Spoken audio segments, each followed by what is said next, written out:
A esta hora, el contacto de Hora 13 de Radio SBS es con Blaudín Vega, un activista chileno en Australia. Blaudín, muy buenas tardes y bienvenido. Buenos días o buenas tardes, a ver. Bueno, sabemos que tú conociste personalmente a Fidel Castro. Cuéntanos cómo fue esa experiencia, en qué circunstancias. Yo vi a Fidel cuando tenía alrededor de 12 años, cuando estuve en Chile, y lo vi a una distancia relativamente cerca de unos 50 metros. Y para mí Fidel desde entonces ha sido una figura que me ha enseñado un montón de cosas. Me ha enseñado sobre todo mi latinoamericanismo, eso es lo que me ha enseñado él. Y para mí es básicamente mi profesor. En aquel entonces yo estaba trabajando para el Sindicato de la Construcción, en la CFMU, y en mayo del 90 el sindicato fue invitado para participar en los 100 años del 1 de mayo. Sí. A mí me dijeron, Blaudín, mira, nos invitaron, quisiera ir, y yo dije, obviamente, que me gustaría ir mucho. Me dijeron, bien, no te podemos pagar el pasaje, tú tienes que sacar tus vacaciones, etcétera, etcétera. Y dije, ningún problema. Llegué a Cuba el día anterior del 1 de mayo y al día siguiente, obviamente, esto fue la marcha de la Plaza de la Revolución. Y marchó Cuba, en aquel entonces La Habana tenía 5 millones de habitantes o 4 millones de habitantes. ¿De qué año estamos hablando? 1990. Ujú. Y en la Plaza de la Revolución marcharon 1 millón de personas. No sé si tú tienes algún concepto de 1 millón de personas. Para mí eso fue una ola de gente que marchaba, no sé por cuánto tiempo, pero 1 millón de personas es una cosa así tremenda. Y ahí nuevamente vi a Fidel también, más o menos, como a unos 30 metros, un poquito más cerca esta vez. Te digo que antes de subir a la plataforma donde estaba Fidel y otro dirigente de la revolución, no revisaron por todas partes, sí, pero revisaron por todas partes. Y nuevamente lo vi ahí a unos 30 metros. Y para mí, nuevamente, como te digo, una experiencia tremenda, verlo así, de cerca. Claro. En la tarde, hay una foto que tengo por ahí, seguramente te la voy a mandar para que veas la cercanía y el tiempo que estuve con él. En la tarde nos dijeron, después de este evento, de esta marcha, nos dijeron, no coman en el hotel donde estábamos, había un montón de delegaciones de todo el mundo, porque vamos a ir a un encuentro, nos dijeron. Un encuentro en el Palacio de las Convenciones. Todo el mundo venía bajando, dijeron algún encuentro, ya, y todo el mundo venía bajando con su mejor speech. Yo había llevado unas pilchitas por ahí, lo mejor que tengo, en caso de que me iba a reunir, que me fuera a reunir con algún dirigente de la construcción allá y me iba a poner mi mejor speech. Pero esa tarde dije, sí, no va, sí, es un encuentro nada más. Pero todo el mundo venía bajando con su mejor speech y dije, wow, ¿qué pasa aquí? Llegamos al Palacio de las Convenciones y había, nuevamente nos revisan, esta vez con perros, nos revisan pero todo. Dije, interesante, esto seguramente Raúl vendrá saludando, una cosa así. En aquel entonces la Unión Soviética estaba aún presente, las condiciones económicas en Cuba eran buenas. Te puedo decir que ahí había una cantidad de comida, así, pero un poco exagerado desde mi punto de vista. Había una cantidad de bebidas alcohólicas y no alcohólicas, cerveza, etcétera. También en cantidades enormes. ¿Pero crees que solamente era, digamos, esos banquetes eran para las personas que estaban participando del evento? ¿O Claro. cuando piensas puedes proyectar eso hacia el resto de la comunidad de la isla, hacia el resto de los cubanos? No, bueno, las condiciones económicas en la isla estaban buenas, pero ese evento fue para los invitados a celebrar los 100 años del 1 de mayo.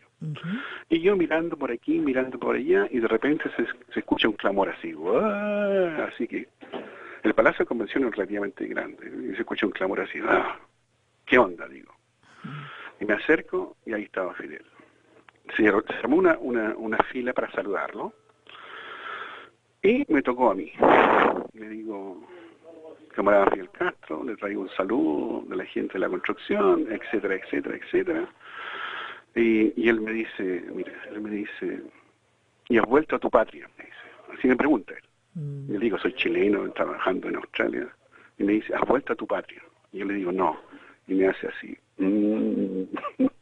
Como queriendo decir, ¿qué coño qué estás haciendo ya en Australia desde tu patria a revolver el gallinero? Con él había un guardaespaldas. Yo mido 1,80 m. Fidel es más o menos de mi misma estatura, pero con él tenía un guardaespaldas, no te puedo mentir, que era una cabeza más grande, más alta que nosotros. Y él estaba así mirando así, escaneando lo que estaba ocurriendo en este salón.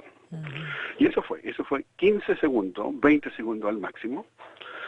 Y en el Palacio de las Convenciones, adentro hacía un frío así, pero un frío tremendo. La Habana es cálida, Sí. húmeda, pero adentro hacía un frío tremendo. No era aire acondicionado que tenían ahí, eran refrigeradores. Entonces uno tenía que salir afuera un rato y para calentarse nuevamente. Yo estaba ahí con una cerveza. Yo había tenido una amistad muy cercana, o una relación muy cercana con la gente de la CTC. Habían dos compañeros de la CTC, es el equivalente de la ICTU australiana, que estaban pendientes de mí, y mi compañera en aquel entonces, que era un estudiante universitario. Y yo jodiéndole, porque Fidel se va a otro lugar, a una sala un poco más chica, donde él empieza a llevar las delegaciones, porque a él le interesa conocer a más las delegaciones. Entonces yo me di cuenta de eso y a los compañeros de la CTC lo empiezo a joder. Oye, pero ¿cómo es posible? ¿Cómo es esto? Nosotros vinimos de allá, de tan lejos, y Fidel no nos quiere ver. Pero Blaudi, no es nada lo que podemos hacer nosotros. Fidel es la persona que va a llamar a las delegaciones. Y yo estaba afuera y de repente veo correr a los compañeros de la CTC. ¿Sí? Uno para allá, otro para allá, ¡pum! Y me buscan. Blaudi, ¿qué pasa? Fidel se quiere reunir con ustedes. Y en nuestra delegación había un camarada de Newcastle y un camarada de Melbourne, del sindicato de telecomunicaciones. Y yo los traigo, entonces le digo, vamos, que Fidel se quiere reunir con nosotros. Entramos a este salón más chico, nuevamente, más comida, más bebidas. Y los compañeros que están a cargo de la seguridad nos dicen, ustedes van a llegar a ese puesto y ustedes no se van a mover de ese puesto. Si Fidel quiere venirlo a ver, él va a venir, pero ustedes no se muevan de esa posición. Y no indicaron una posición. Yo estaba recién trabajando en los sindicatos, en los sindicatos. Uno de los compañeros, un escocés, tenía mucho más tiempo en el movimiento sindical. Y yo le digo a él, para que no todos nos acerquemos y empecemos a hablar con él, porque tú no te haces cargo de ese papel, de presentarnos, etcétera, etcétera. Este era un escocés de tez blanca, sí, pero más blanca que un papel blanco. Y cuando le digo eso, empieza a sudar, mujer, y se empieza a poner de todos colores, le empieza a transpirar. Y me dice, Blaudi, ¿qué le voy a decir? No sé, pues hombre, tú dile algo, ¿cómo no va a hacer? Ese hombre estaba con un pánico tremendo. Y Fidel se acerca a nosotros. Y ahí estuvimos conversando, como te digo, posiblemente unos 5 minutos. ¿Quién eres tú? ¿Qué piensas allá? ¿Qué estás haciendo en lo tuyo? ¿Qué pasa con el pueblo de origen? Que fue una de las preguntas que hizo, y le regalamos una moneda en aquel entonces, creo que estaban las monedas de $2, me parece. Con la figura del aborigen. Y eso fue, ¿me entiendes? Sí. Una emoción, te puedes imaginar, tú te puedes imaginar. Una emoción así que medio, no sé, pero una cosa increíble estar con él, en la presencia de él. Claro, además me imagino, sobre todo porque ha sido la figura, digamos, de los movimientos izquierdistas, de los partidos de izquierda, casi claro, la figura. Claro que sí, una cosa increíble. Aparte de que es una recomendación, si es que puedo pasar una recomendación, aparte de que Cuba es hermosa, geográficamente es hermosa la ciudad, el pueblo, ¿me entiendes? Geográficamente, las grandes playas, las palmeras, el color del mar. La gente es un pueblo digno, una cosa que no tenemos el resto de en nuestros países, porque eso le ha entregado Fidel, una dignidad del ser humano, ¿me entiendes? ¿Tú vislumbras, tú ves de pronto algún cambio? Bueno, ya sabemos que cambios económicos se están produciendo en Cuba. ¿Prevés que puedan suceder cambios políticos en términos de que se pueda abrir la baraja política a un sistema democrático en Cuba? Mira, cuando hablamos de democracia hay que ser muy cuidadoso cuando hablamos del término democracia, ¿no? El término de democracia fue inventado por los griegos, donde solamente votaban, ¿quiénes? Las personas que tenían propiedades. No, las mujeres no votaban, los esclavos no votaban. Entonces, ese término de democracia hay que usarlo con mucho cuidado. Los cubanos han determinado una clase de democracia, una democracia que a ellos les funciona. El 98%, mira esto, el 98% de la población vota. El 92% vota por el partido, el otro 6% no vota. Entonces, eso hay que tener mucho cuidado cuando hablamos de democracia. La democracia en Norteamérica, hay que ser millonario para entrar, para estar en las elecciones. Aquí en Australia, ¿qué clase de democracia hablamos? ¿Me entiendes? Y una democracia, el término de democracia es muy amplio. Es muy amplio, Blautín, pero otros dirían de todas maneras que a lo mejor modernizar, digamos, el sistema político en Cuba para que le abra de todas maneras posibilidades a la gente que de pronto piensa distinto, porque no olvidemos que eso realmente, digamos, dentro de todas las sociedades siempre hay gente que disiente. Sí, de acuerdo, ¿no? Sí, eso no hay problema.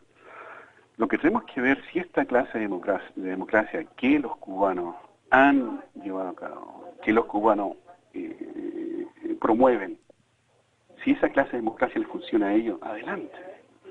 Si fuera tan horrendo, mira, si fuera tan horrendo la dictadura, entre comillas, castrista, si fuera tan horrendo, ¿por qué el pueblo cubano no se levanta? ¿Por qué están los militares encima de ellos, así con las balas, apuntando? No, porque esa democracia a ellos les funciona. Pero bueno, alguien te diría que a los disidentes los encarcelan.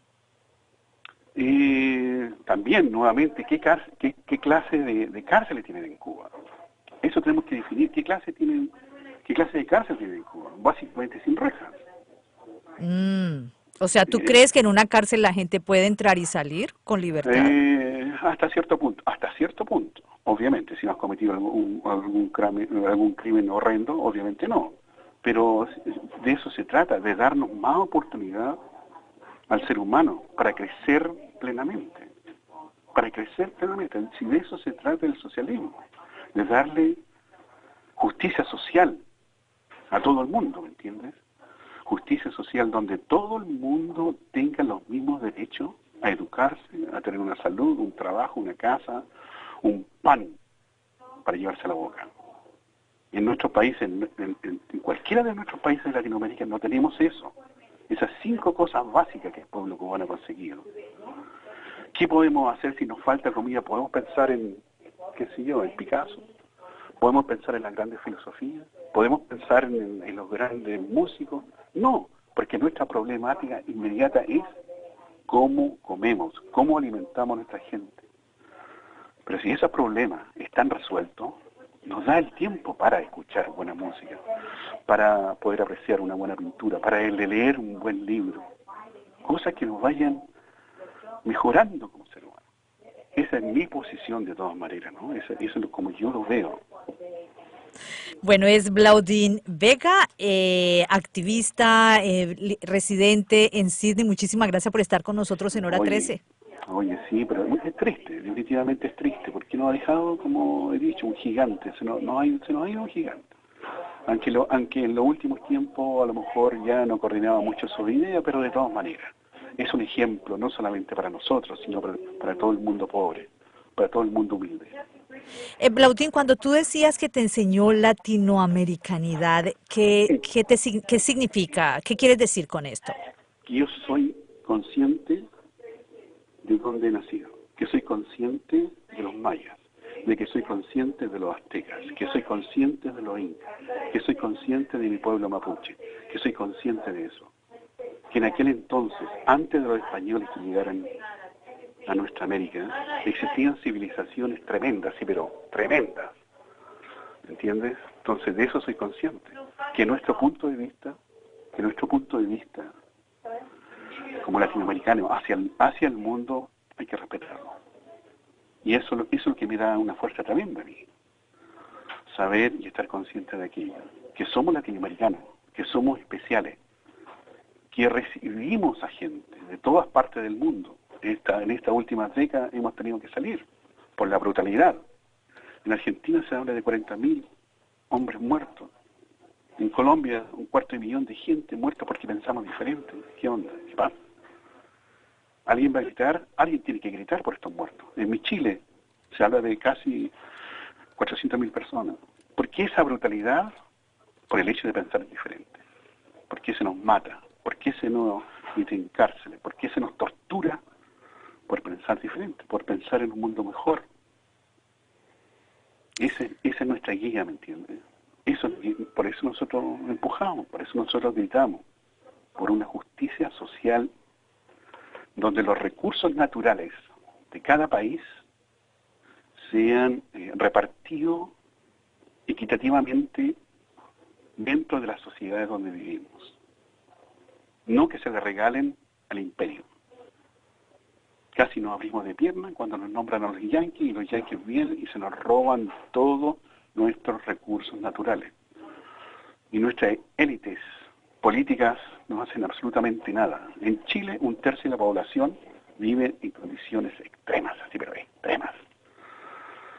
El 10% de la población en Colombia, por ejemplo, el 10% de la población en Colombia no tiene dónde dormir una noche. Esas son figuras así, pero escalofriantes, y nadie reclama, nadie grita. Tenemos que gritar, tenemos que ser conscientes de lo que ocurre en nuestra propia tierra. Creo yo, en mi opinión, mi modesta opinión. Blaudí, muchísimas gracias por compartirla con nosotros. Bien, un abrazo.